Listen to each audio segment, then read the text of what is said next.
from Lagos, the nation's commercial capital. This is the News at 10. Live from Channels Television. Reporting tonight, Ijoma Onyato.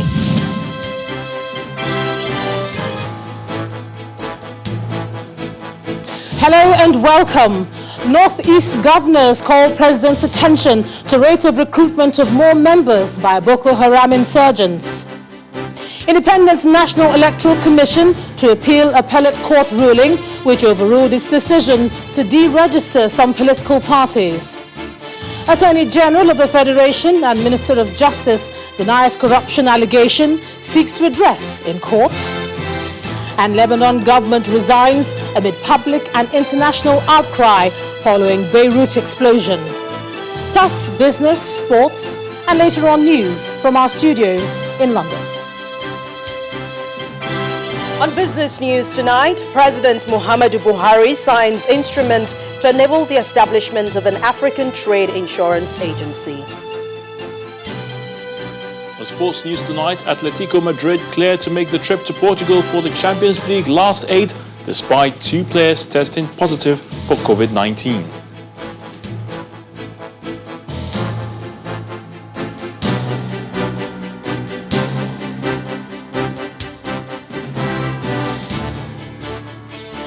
Security in the northeast is still a cause of concern to state governments in the region, and they took their concern to the president at the State House Abuja today. The governors told President Muhammadu Buhari that the insurgents are now recruiting more members from the northeast due to the poverty rate and the lack of safe farmlands to plant. The president, however, gave them the assurance that security will be restored to Borno State, the northeast, and the nation at large. Our correspondent, Kayla Megwa, reports. For many, the insurgency in northeast Nigeria is just a case of the chickens coming home to roost. Whatever your thoughts are, the constant onslaught by insurgents causing death and destruction over a region which in 2011 contained 13.5% of the country and a third of its total area, has been a thorn in the flesh of successive governments since the bombs first went off in July of 2009. In the eye of the storm right now is the governor of Borno State, Professor Babagana Zulum, the third governor to deal with insurgency in the state worst hit by the terrorists. His convoy was attacked on July the 29th, 2020 around the Baga area, causing a back and forth between the governor and the military as to who orchestrated the ambush. The governors in the Northeast decided to make him the chairman of the Northeast Governors Forum to push for more aid from the government in this war on terrorism. The forum commends the effort of the federal government of Nigeria in fighting the insurgency. However, the armed forces should intensify effort to secure hard-to-reach areas in the region and ensure safe access to farmlands. Next up for the governors is a meeting with the president and all the security chiefs in the country. The Buhari administration ran on 3 principles: fighting corruption, growing the economy, and security. And for the president, security has always been at the top of that list. I assure you, Northeast governors, especially the governor of Borno, that we go to bed and we wake up thinking about you and how to secure our country, because that is the fundamental responsibility of a government, security. The general report I'm getting, other than the conventional one from the intelligence sources, is that the army should do better. And this is the truth. When it comes to insurgency, it's never as simple as just fighting the terrorists. It's a hydra-headed problem, and the Borno State governor believes there are remote issues that must be solved in the region for any actual gains to be made against this insurgency. People need to go back to their farmlands.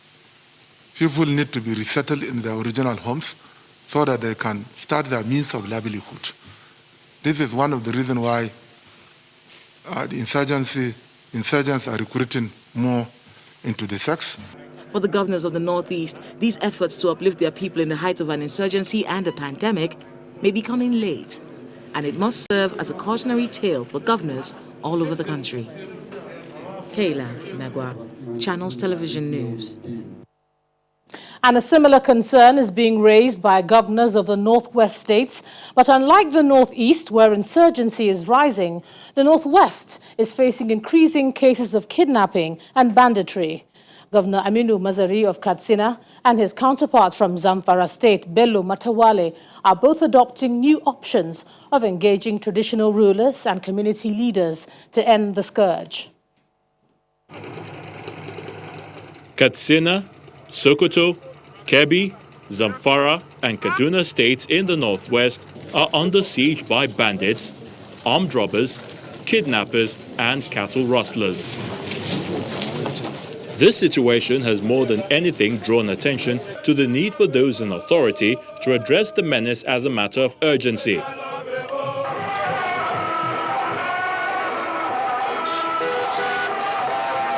This perhaps accounts for why the governor of Zamfara State, Bello Matawale, chooses the occasion of the visit of the Emir of Kano, Aminu Ado Bayero, to the government house in Guzo to enlist the support of traditional rulers in the fight against banditry and other sundry crimes. After the visit, the governor and his guests highlight what needs to be done in restoring peace to the region. The normal issue that we have at hand is insecurity, and by the cooperation with the traditional institution, we can be able to curtail the issue of insecurity, not in Zamfara, in Nigeria at large. The traditional rulers have always been there, and I don't think there will be a time when they won't be there. They always assist in their own directives, right from the ward heads to the village heads and to the district heads to the emirs. This is the channel that has been in existence for many decades, and they use that for security and other things in the state and the country at large. In neighboring Katsina State, Governor Aminu Masari is also worried not just about banditry, but the general issue of insecurity. His recipe for ending the scourge, which he preferred during his assessment visit to the newly established Special Army Super Camp 4 at Faskari, is for the Nigerian Army to up the ante in the ongoing fight against crime. We know the fight against bandits and banditry is not yet over. We believe more efforts will have to be done in order to address, first of all, crush the bandits now. The Chief of Army Staff. These calls from the Northwest are indeed not misplaced, and the belief is that if this challenge is effectively tackled, the region and other parts of the country will begin to focus more on development. Meanwhile, security operatives have arrested some suspects believed to be bandits and members of criminal gangs terrorizing southern Kaduna State. The sector commander of Operation Safe Haven in Kafanchan, Colonel David Wakonobi, told journalists that 8 suspects were arrested at different locations with dangerous weapons during a crackdown by the task force. Some of the items recovered from the suspects include a locally fabricated pump-action rifle, locally made pistols, ammunition, machetes, and motorcycles. According to Colonel Wakonobi, one of the militiamen involved in an attack on one of the communities was killed in a shootout, and his corpse was discovered in Kibori village. From Kaduna, we move to Taraba State, where gunmen suspected to be bandits have shot dead a school proprietor. The victim, identified as Danlabi Shamaki, was said to be returning from Abuja before he was ambushed alongside his driver and aide. A family source who spoke under the condition of anonymity explains that the incident occurred at Dan Anacha community, a suburb of Gasol local government area. The attackers reportedly used a water cart to block the road, forcing his driver to maneuver, escaping unhurt. But in an act of sympathy, Mr. Shamaki ordered the driver to stop to check if the cart pusher was hurt when the hoodlums opened fire, targeting him alone. The state police authorities say efforts are ongoing to fish out the perpetrators. Meanwhile, in Benue State, the police command has confirmed the killing of 13 people in the early hours of today in a district in Apa local government area of the state. According to the spokesperson of the Benue State Police Command, the attackers are believed to be involved in protracted chieftaincy tussle in the area. He explained that the Benue State government had convened a peace meeting in May this year to put an end to the rancor. According to the police, following that intervention, peace was restored to the area until today, when about 20 armed men invaded the community. The investigation is said to be ongoing to unravel those behind the attack. The Minister of Justice and Attorney General of the Federation, Abubakar Malami, has written to the President denying allegations of corruption leveled against him. Now, this follows a call from the coalition of civil society organizations asking President Muhammadu Buhari to probe the AGF over 14 high-profile corruption cases and calling for his resignation. The allegations leveled against the AGF by the CSOs include financial fraud and influence peddling, as well as illegally auctioning sea vessels holding crude oil seized by the federal government. But the minister explained that he needed to write to the presidency in order to clear his name, insisting that he declared all his assets and statements of account upon assumption of office. He writes, "Since my appointment as a minister in your cabinet, I have conducted myself strictly within the confines of the Code of Conduct for Public Officers contained in Part 1 of the 5th Schedule of the 1999 Constitution of Nigeria as amended." He adds, "It is to be noted that apart from my successful legal practice of more than 20 years, 7 of which were as a senior advocate of Nigeria, before my appointment, I have, as allowed by law, had interests in business ventures, all of which I had resigned from active participation upon my appointment." The AGF says in his letter that he has also decided to seek redress in court. Now, the Independent National Electoral Commission, INEC, says it will approach the Supreme Court for a final resolution of the verdict on the Court of Appeal, which overruled INEC's decision to deregister 22 political parties. The Commission says it's now faced with 2 conflicting judgments from the Court of Appeal, one affirming the powers of the Commission to deregister political parties, and another setting aside the deregistration of ACD and 22 others. The Court of Appeal in Abuja today reinstated Advanced Congress of Democrats, Progressive People's Alliance, and 20 other political parties deregistered by the Independent National Electoral Commission. In a unanimous decision, the court declared as illegal, unconstitutional, null, and void the judgment of the Federal High Court upholding the Independent National Electoral Commission's action deregistering the political parties. In the judgment prepared and signed by the President of the Court of Appeal and delivered by a 4-man panel led by Justice Lokulo Shodikwe, the court held that the deregistration was illegal, having failed to follow due process. INEC had claimed that the deregistered parties breached their requirements for registration and they failed to win at least 25% of votes cast in one state of the Federation during the presidential election.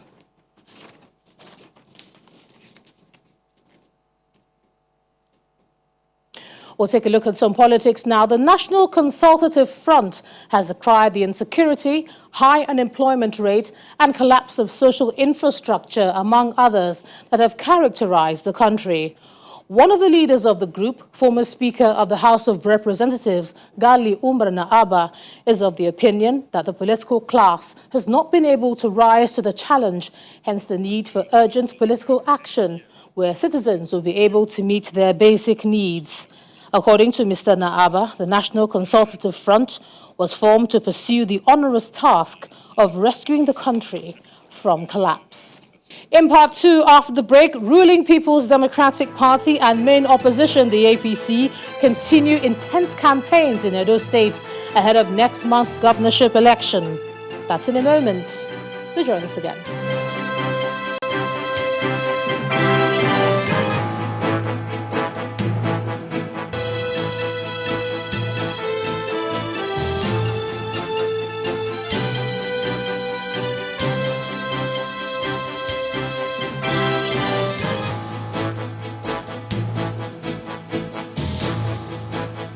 Welcome back. If you've just joined us, you're watching the news at 10 on Channels Television, coming to you live from Lagos. A reminder of our top stories. Northeast governors call president's attention to rate of recruitment of more members by Boko Haram insurgents. Independent National Electoral Commission to appeal appellate court ruling which overruled its decision to deregister some political parties. Attorney General of the Federation and Minister of Justice denies corruption allegation, seeks redress in court. And Lebanon government resigns amid public and international outcry following Beirut explosion.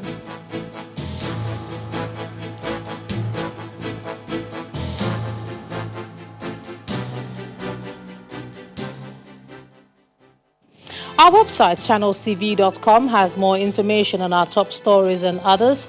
Do subscribe and watch Channels Television's live stream on YouTube and other social media platforms using your mobile device browser, or download the Channels TV app for Android and iOS devices from their respective stores. You can also watch us via your smart TV platforms on Apple TV, Android, Fire TV, and Roku as well. Now let's bring you a bit more about the talk on the political class by the former Speaker of the House of Representatives, Gali Umar Na'aba. He was talking about pursuing the onerous task of rescuing the country from collapse. Let's listen in. The general feeling across the land today is that of delusion, hopelessness, and helplessness.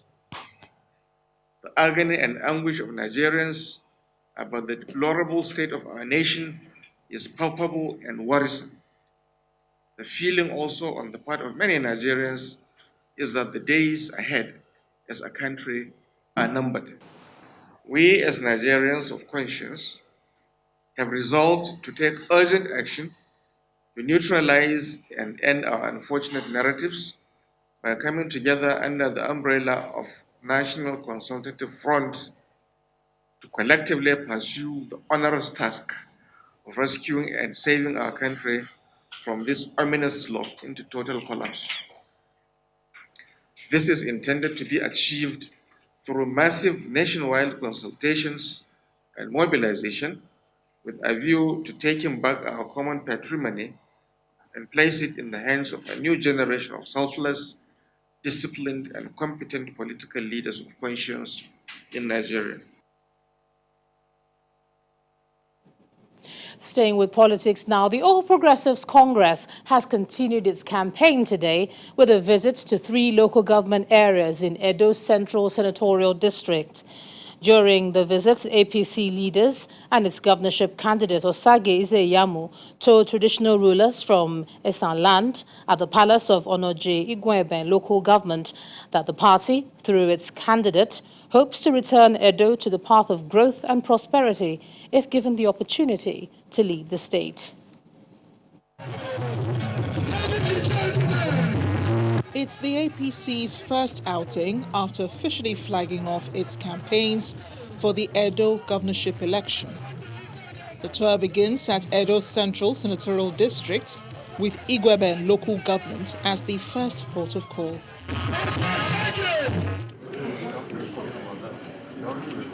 As it is customary, the team first meets with traditional rulers from Esan land, waiting to receive them at the palace of the Onoje of Igweben. I have come with a very simple agenda. And that I say agenda, I intend to leave enough copies for our traditional rulers.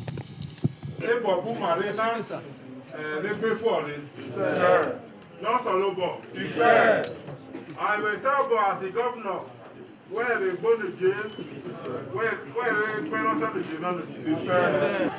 From there, the campaigns then begin, right there in Igweben.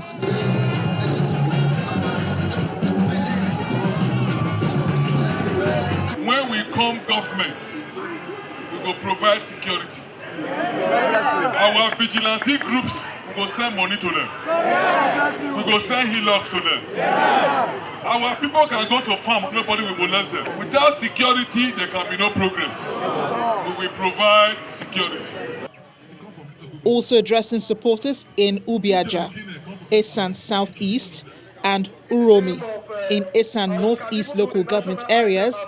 The former APC national chairman, Adams Oshomole, insists the current governor, Godwin Obaseki, does not deserve a second tenure. The challenge and the regret that I have, and I believe all of you who voted for APC last time, for Obaseki, is that the promise to continue, he did not fulfill it. Instead, he's taking our money and give it to consultants. He believes smarter than everybody. The campaign ends for the day with the APC hoping that its message and persuasion will yield the desired outcome when the people finally speak through their ballots.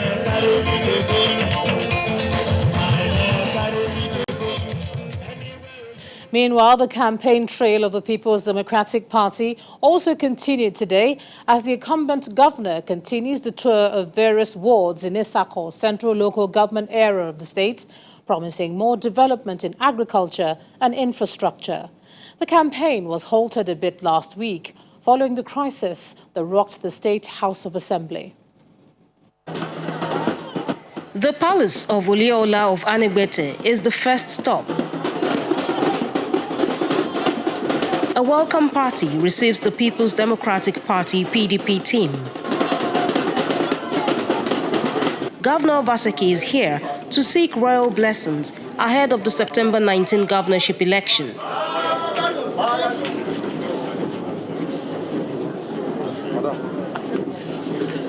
The royal father grants their wish, appealing that the election should be devoid of rancor. We don't have anything for people to be fighting for too much, but if you vote peacefully and anybody voting for candidate of his choice, address my people to vote for you.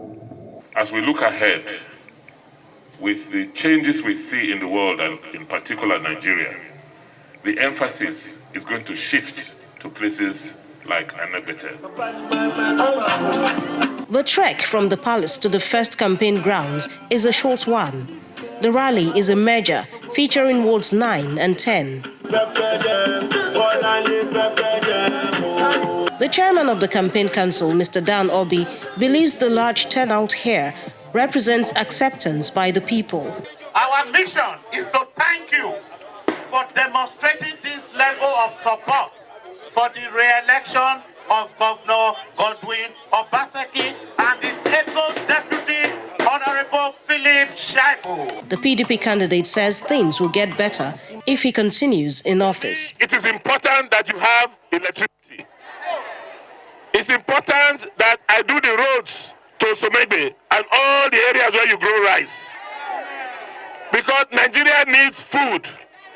Nigeria needs to support people who are doing agriculture. People who are producing food is what my government will support. I will help you. I will give you seeds. I will give you fertilizer. I will buy whatever you produce.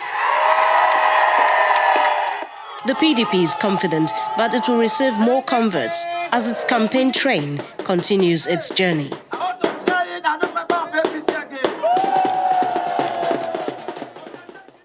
And staying with Edo politics, the River State Governor Nyesom Wike is raising an alarm over what he calls a plot by the All Progressives Congress to disrupt the Edo governorship election through violence. And he's warning the Independent National Electoral Commission not to play into the hands of the ruling party. Governor Wike, who is the chairman of the PDP National Campaign Council, insists that the election must be about issues and character. He also faults the anti-corruption fight of the APC government for supporting Pastor Osage Izeyamu, whom he says has corruption allegations hanging over him. The candidates of the All Progressive Congress and his godfather, Adam Soshimode, are ingrates. What do I mean by how are ingrates? Oshimole said that it was Obaseki, who was his brain box, that made him to succeed. All the achievements he recorded as governor of Edo State was because of Godwin Obaseki. So if somebody who was a brain box that made you to succeed, as you claim you succeeded, how could you now term such a person as an ingrate? Rather, you that have turned around to fight him for your selfishness is supposed to be an ingrate and not the right way run. We want to say the statement made by the INEC chairman to say that if there's violence, they'll stop the election. In that case, you have played to the hand of the opposition, because what they want to do is to make sure there's enough violence where election will not hold. And then by 18th, by November, Obaseki's tenure would have ended. That is why they went ahead to do the illegal inauguration of their own Speaker of the House of Assembly. So they are not interested. They are not interested in the election. All they are interested to cut enough violence so that INEC can now depend on that violence and cancel the election or suspend the election. And then we'll wait till November when Obaseki's tenure would have ended. So we know all the system.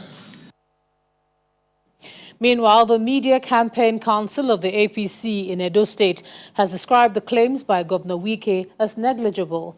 The party said in a statement that Governor Wike should provide proof to back up his claims, asking him how possible it is for a party that is not in power to remove the police in Edo State. The statement explains that while Governor Wike's main plan was to accuse the APC, he ended up insulting the police force. The statement reads, "In fact, going by the dramatic way Mr. Wike has conducted himself, especially during the COVID-19 lockdown, would it be incorrect to point out that Mr. Wike talks shops better than he campaigns? He definitely does it better than he governs. He needs to know that their focus now should be fabricating a manifesto that can win them at least a third of the votes in Edo State." The statement adds that the APC is more worried about the election postponement and that a postponement of the election can only mean that the governor is up to his old tricks again. An upper Sharia court in Kano has sentenced the musician Yahya Sharif Aminu to death by hanging for blasphemy against the Prophet Muhammad. The court sentenced the 22-year-old after pronouncing him guilty of committing blasphemy for a song he circulated via WhatsApp in March. Although Mr. Sharif Aminu did not deny the charges, the presiding judge Aliyu Muhammad Khani said he could appeal against the verdict. Following the release of the song, protesters had burnt down his family home and called for action against the musician. Sharif Aminu's songs are said to be popular among his Tijaniya sect. When the news at 10 returns, President Muhammadu Buhari signs instrument to enable establishment of Africa Trade Insurance Agency. That's on Business News. Please join us again.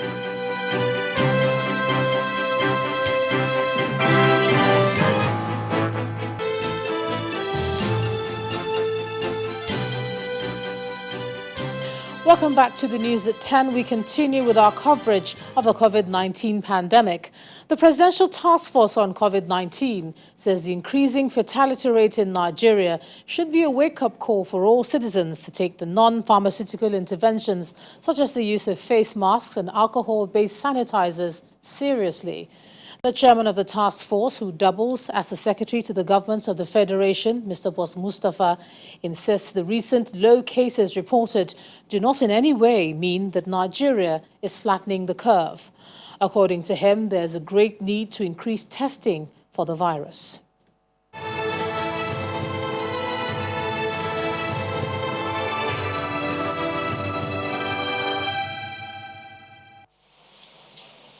The second phase of the eased lockdown has witnessed remarkable increase in the number of COVID-19 cases, as Nigeria now records over 46,500 confirmed cases, resulting in the death of 945 victims of this deadly virus. This has continued to be a cause of national concern. But besides this concern, the task force says it should also be a wake-up call for citizens on the need to comply with the directives on prevention. The figures show that Nigeria is also sadly approaching the symbolic 1,000 number of fatalities, a grim reality that should be a wake-up call to all of us. Until there is a vaccine, the only options we have to protect ourselves are still the non-pharmaceutical measures that are proven to be cheap and effective. From 17,735 cases reported as at July 18th, Nigeria now has over 46,500 confirmed cases of COVID-19. However, the daily statistics of cases in the last few weeks has dropped when compared with the situation in the month of June. The PTF says this does not in any way imply that Nigeria is on the verge of flattening the curve, as it warns citizens against complacency. As we emphasized at the last briefing, Nigeria is yet to reach the peak of the pandemic. Therefore, the low test case confirmation numbers coming out daily should not be misinterpreted to mean that we have overcome this virus. The numbers are surging. Community spread has taken root. The watchword is vigilance and taking extra care. We may have escaped the worst. We are pleased that the numbers are starting to stabilize, although this is a reflection also of the testing we're doing. But we know that the positivity rates are gradually coming down. Therefore, let us please persevere. This is not the time for complacency. Let us live, let us survive, and let us remain safe. Testing for COVID-19 is slow in Nigeria, as the country has only tested a little above 317,000 samples from our estimated 200 million people. This is why both the federal and state governments need to scale up testing and treatment in order to flatten the curve. More final year students have resumed across the country. In Kaduna State, schools reopened today after a prolonged lockdown owing to the COVID-19 pandemic, although the turnout was low in many parts of the state. Other states that opened up for schools are Bauchi and Zamfara, where safety guidelines were strictly enforced, including social distancing and wearing of face masks. Despite directives by authorities for exit students and teachers to resume on Monday, August 10th, turnout was poor in many of the public and private schools visited in the Kaduna State capital. Those who did show up returned to a different environment from that which they left more than 4 months ago, when the coronavirus pandemic forced a shutdown of schools nationwide. Desks are spaced out, class numbers are smaller, while use of face masks is now compulsory. So excited to be back, to be done with exams and see my friends. There are a lot of changes.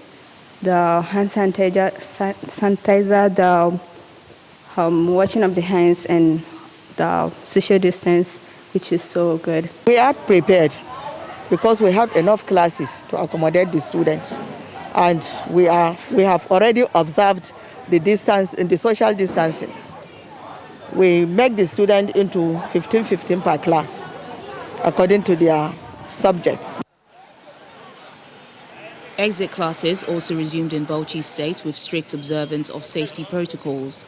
In Government Day Secondary School, the examination hall, which has the capacity for 400 students, has been converted into a classroom to accommodate 80 students only in order to achieve social distancing.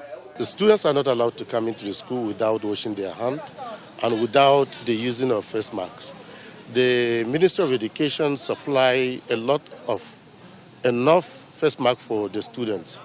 Each student receives his own by the gate before entering into the school. And the seating arrangement in our classes, we want to ensure social and physical distances in the classes. So it is only students are being allocated a seat. Madam, move away from Meanwhile, public and private schools in Zamfara State have been reopened for exit classes ahead of the senior secondary school certificate examinations. Most of the schools in the state capital are enforcing the use of face masks, hand sanitizers, and washing of hands before entry into the school premises. All the measures which the state government and the federal government asked us to put in place, we did that, and you can see within the school premises, the students are ready with their face masks, the hand sanitizer, and what have you.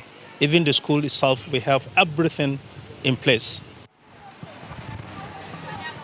There's been intense debate about the risk to children and teachers to resume for study, and if such resumption will aid a second wave of COVID-19 infections in the country.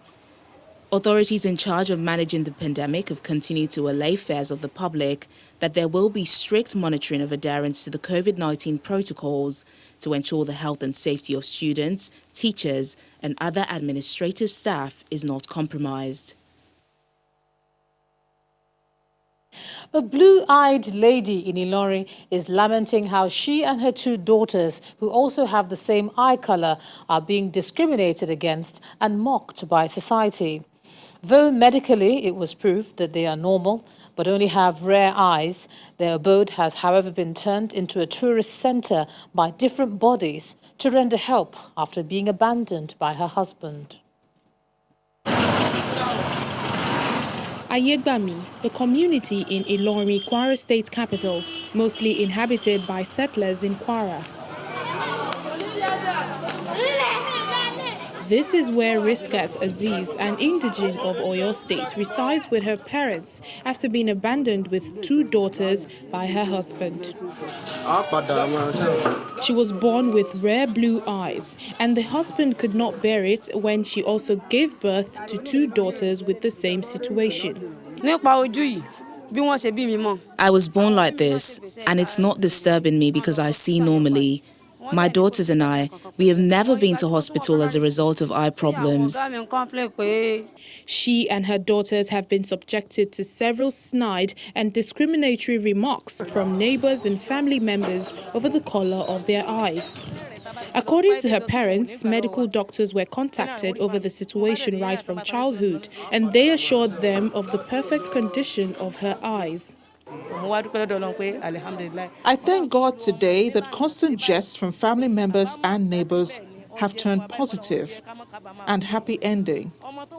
I'd always been shy to bring out my child during family gatherings due to the color of her eyes. Is there anything wrong with the eyes of Riskat and her two daughters?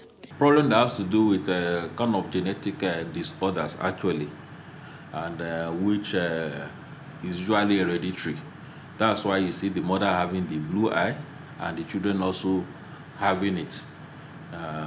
That doesn't mean that all the children she's going to bear will all be having blue eye. There is nothing to worry about medically, not that the children will be having other, in fact, they perform normally like other children. The community has, however, been receiving visitors from near and far who come to have a glimpse of the lady.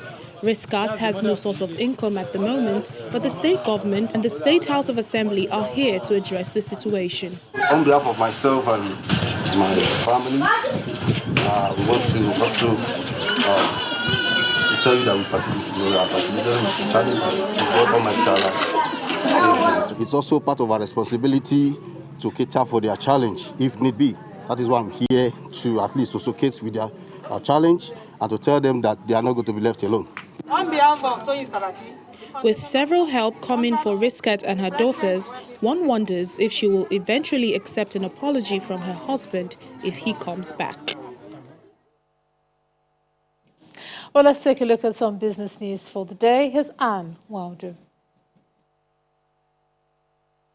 Banking, so easy, so simple. Dial *894# now to experience it. You first, First Bank.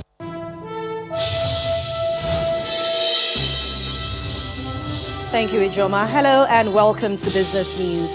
President Muhammadu Buhari has signed an agreement for the instrument that will allow the establishment of Trade Insurance Agency for for African countries. The agreement and the agency, which are registered with the United Nations Secretariat, seeks to provide support for insurance and other financial instruments and services for trade, investment, and other activities across the continent. The statement from the presidency explains that the agency will acknowledge previous efforts made by African countries towards regional economic integration through free trade in order to achieve sustainable growth and create an enabling environment for foreign trade and cross-border investment.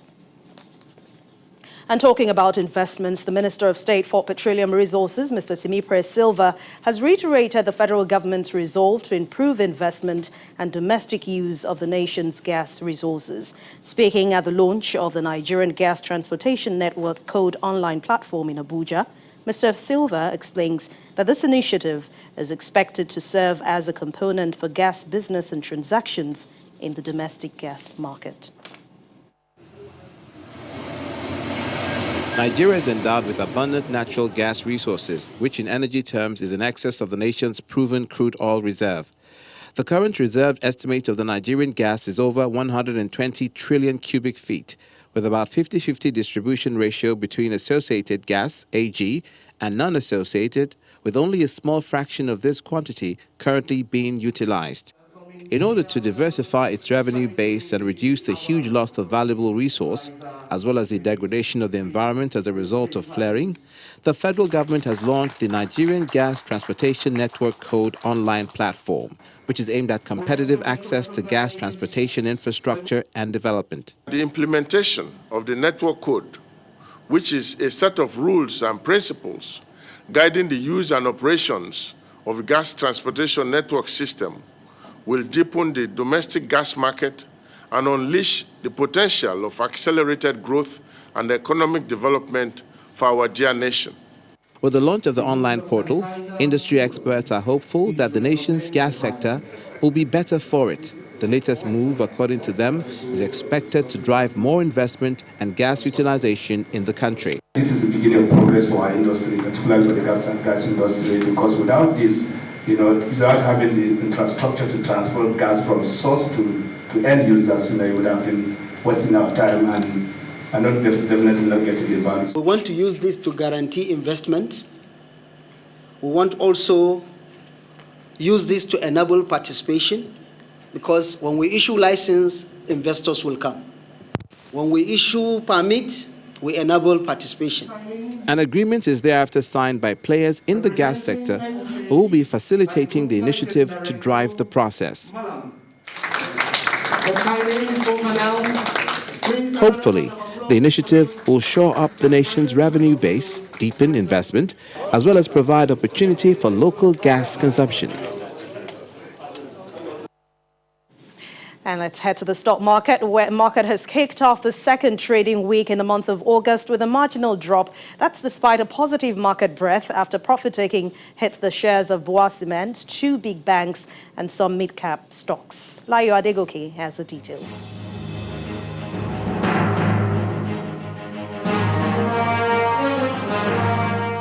Hello and welcome to the Stock Market Report. It seems the bulls have slowed down their speed at the equities market after starting off the first trading week at the NSE with a 5 consecutive day of gains. This is because the NSE's main index began the second week of August with a mild 0.07% loss, which also translates to about 8 billion naira decline in value. However, the market's dismal close for the day does not come as a surprise, as profit-taking was expected, following the positive trend that dominated the entire 5 trading sessions last week. The likes of Seplat, UBA and Zenith Bank contributed largely to the loss recorded by 11 equities today, and that overshadowed the gains recorded by Cornerstone Insurance and 17 other advances. Looking at the activity of trades carried out today, you can see it was not too impressive, as 175.32 million shares changed hands for 1.42 billion naira in nearly 4,300 transactions. Despite today's slight downturn, we hope to see an improvement in equity performance in Tuesday's trading session. That's the Stock Market Report. I'm Layo Adegoke. Thanks a lot, Layo. Meanwhile, world-leading stock markets have ended today's session mixed across board. Let's see how they all ended today.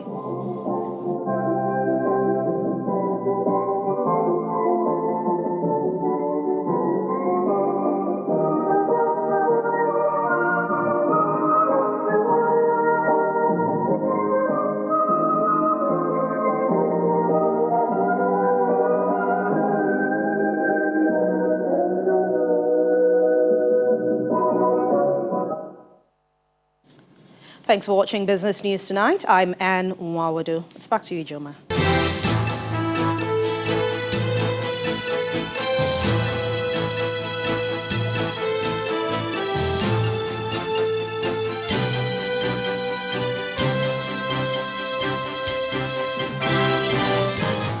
Welcome back. The Lebanese government has resigned amidst mounting anger following the huge explosion that rocked the capital, Beirut. Prime Minister Hassan Diab made the announcement in an address on national television today. Mr. Diab, who was appointed Prime Minister in January after months of deadlock, says his government had gone to great lengths to lay out a roadmap to save the country, but corruption in the country was bigger than the state itself. Here's Simon Pusey with more international news in Around the World in 5.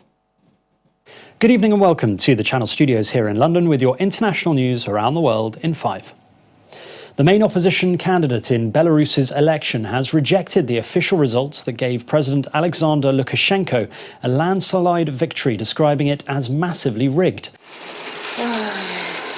Svetlana Tikhanovskaya said she considered herself the election winner, not the incumbent president. The country's election commission reported that Lukashenko won 80.23% of the vote, while Tikhanovskaya took just 9.9%, despite a popular wave of support for her. Similar preliminary results released on Sunday prompted unprecedented violent protests in cities across the country, and dozens of people were reportedly injured in the fighting, and one person may have been killed, that's according to activists. Protests have continued in the Lebanese capital Beirut, where at least 200 people are believed to have been killed by last Tuesday's devastating explosion. Protesters have taken to the streets and clashed with police for a third straight day. It comes after Prime Minister Hassan Diab announced the resignation of Lebanon's government on TV. Many people have accused the country's leaders of culpability through their alleged negligence and corruption. About 20 people have been detained so far, including the head of Lebanon's customs department, as well as the head of the port itself. Jimmy Lai, one of Hong Kong's most prominent pro-democracy figures, has been arrested and the newspaper he runs searched by police under the new national security law. The 71-year-old media tycoon and outspoken founder of the pro-democracy movement was arrested alongside 6 others, including his son, on suspicion of collusion with foreign forces and conspiracy to commit fraud. Mr. Lai, who also holds UK citizenship, is the most high-profile figure to be detained under the new law so far. Turkey has sent a ship to conduct a seismic survey in a disputed area of eastern Mediterranean, a move that has put Greece on high alert. The Greek Prime Minister, Kyriakos Mitsotakis, called a meeting with military chiefs on Monday after Turkey issued an international maritime alert known as a NAVTEX. The Oryx Rees's mission challenges a Greek-Egyptian gas exploration deal. There are also tensions around Cyprus over rival exploration rights. There is a vast global gap between funds needed to fight the coronavirus pandemic and the funds that have been committed. That's according to the World Health Organization's director. He said the organization has only collected 10% of the funds needed to fight the pandemic.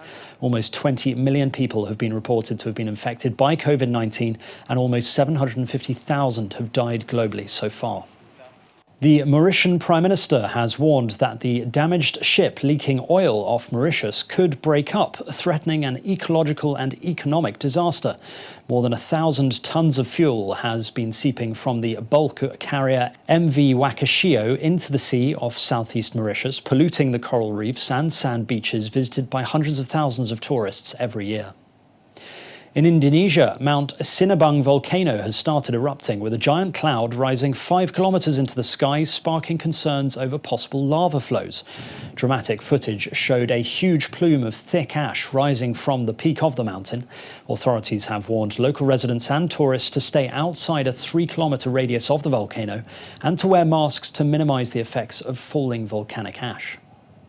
Clashes have broken out in Bolivia as local groups sought to break road blockades set up by leftist groups protesting a delay in presidential elections. The vote is a rerun of a fraught election last year that sparked violent protests, leading to the downfall of the long-term leftist leader Evo Morales.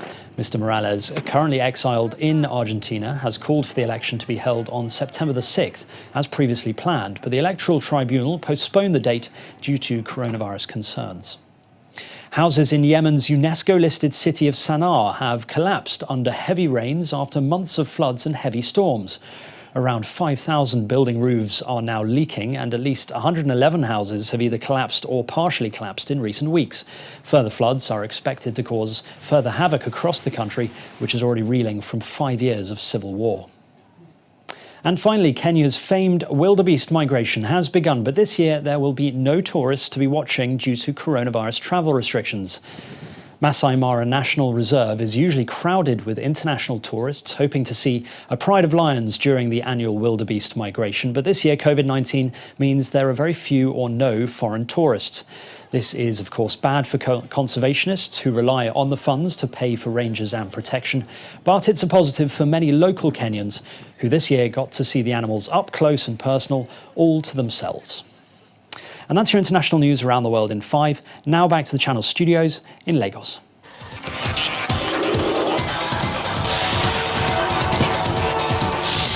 Many thanks, Simon. Time now for some sports news. Atletico Madrid Football Club returned to training for their final session ahead of their trip to the Champions League Final 8 tournament in Lisbon after the rest of the squad tested negative for COVID-19.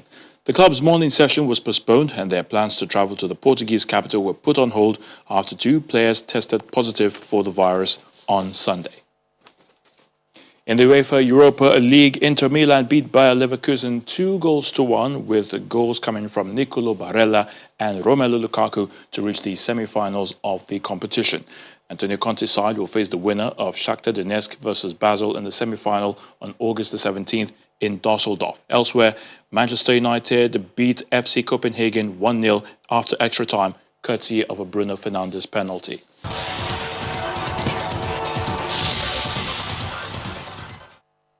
Thanks a lot, Ayotunde. And the main news again. The Northeast governors today met with President Muhammadu Buhari, where they called his attention to the rising rate of recruitment of more members of Boko Haram insurgents terrorizing the Northeast. And that's the news at 10 tonight. Thank you so much for staying with us. I'm Ijoma Onyato. You stay safe out there, and good night.